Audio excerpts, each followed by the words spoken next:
আমাদের সঙ্গে আমি রয়েছি শতাব্দী। শুরুতে আজকে বাংলাদেশের দিকে নজর রাখতে হয়, কারণ কিছুদিন আগে আমরা দেখেছি যে মৌলবাদীদের নিশানায় ছিল বিশ্বকবি রবীন্দ্রনাথের ঠাকুরের পৈতৃক ভিটে। এই পর্যন্ত যে খবর পাওয়া গেছে, এবার কিন্তু সত্যজিৎ রায় বাংলাদেশের মৌলবাদীদের নিশানায় কি তবে সত্যজিৎ রায়, যে প্রশ্ন এই মুহূর্তে উঠতে শুরু করেছে। তবে যে বিষয় জানা গেছে যে ইউনিস সরকারের ইন্ধনে হয়তোবা সেই সত্যজিৎ রায় প্রবাদ প্রতিমের পৈতৃক ভিটে মাটি ভাঙচুর করা হয়েছে।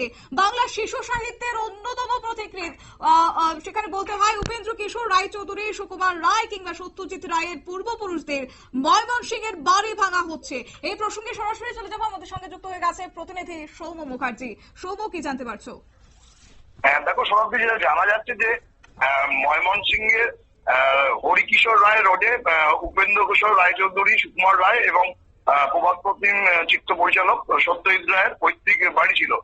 সেইখানে 2007 সালের পর থেকে বাড়িটার কোন রকম ব্যবহার হয়নি, বাড়িটি পরিত্যক্ত ছিল এবং তারপরই বর্তমানে বাড়িটিতে বহুতল ভবন নির্মাণের পরিকল্পনা নিয়েছে বাংলাদেশের শিশু একাডেমি, এবং তাই জন্যই তারা বাড়িটা ভাঙা শুরু করেছে।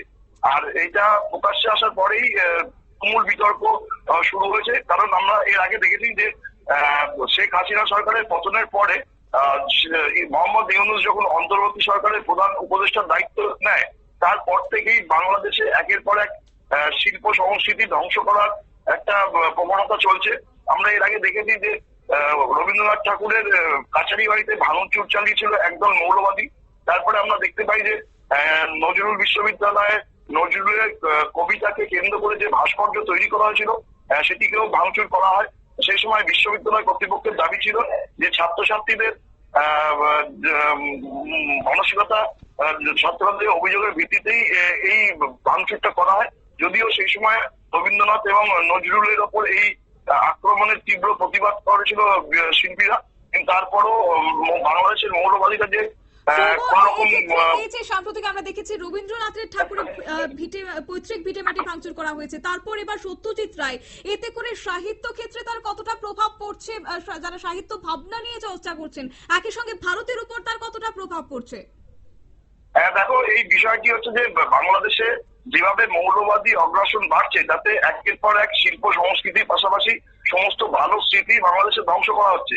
আর আজকে যে ঘটনাটা খবর পাওয়া গেছে যে সত্যজিৎ রায়ের বাড়ি ভাঙচুর হচ্ছে, এবং যে বাড়িতে বসে একসময় উপেন্দ্র কিশোর রায়চৌধুরী শিশু সাহিত্যের অমূল্য কিছু সৃষ্টি করেছিলেন এবং বাংলার নবজাগরণের একজন স্তম্ভ হিসেবে যাকে মনে করা হয়, তার পারিবারিক বাড়িটাই ভাঙচুর করা হচ্ছে। এই বিষয়টি খবর প্রকাশিত হওয়ার পরেই পশ্চিমবঙ্গের মুখ্যমন্ত্রী মমতা বন্দ্যোপাধ্যায় এর তীব্র নিন্দা করেছেন। তিনি এটা বলেছেন যে বাংলাদেশের ময়মনসিংহ শহরে সত্যজিৎ রায় ঠাকুরদা স্বয়ং স্বনামধন্য সাহিত্যিক উপেন্দ্র কিশোর রায়চৌধুরীর যে স্মৃতি বিজড়িত পৈতৃক বাড়িটি ছিল, সেটি ভেঙে ফেলা হচ্ছে। এটি অত্যন্ত দুঃখজনক, কারণ সত্যজিৎ রায়ের পরিবার হচ্ছে বাংলা সংস্কৃতির অন্যতম ধারক ও বাহক। তার বাড়িকে এইভাবে যদি ধ্বংস করা হয়, তাহলে সেটা বাংলা সংস্কৃতির ইতিহাসের পরিপন্থী। এবং বাংলাদেশ সরকার এবং দেশের সমস্ত শুভবুদ্ধি মানুষের সামনে তিনি আবেদন করেছেন এই ঐতিহ্যশালী বাড়িটা রক্ষা করার জন্য। যদিও ভারত সরকারের তরফ থেকে এখনো পর্যন্ত এই বিষয়ে কোনো বিবৃতি দেওয়া হয়নি।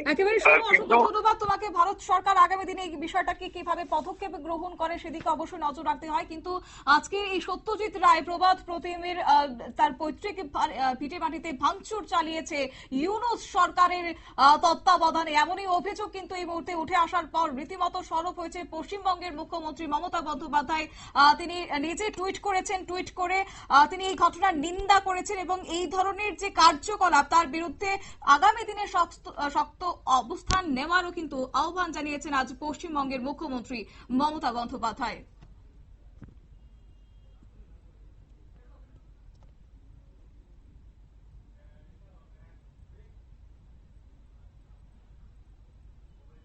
নিয়ে নিচ্ছে ছোট্ট একটি বিজ্ঞাপন বিরতির, সঙ্গে থাকুন, পরবর্তী টকশো দেখার জন্য নজর রাখুন।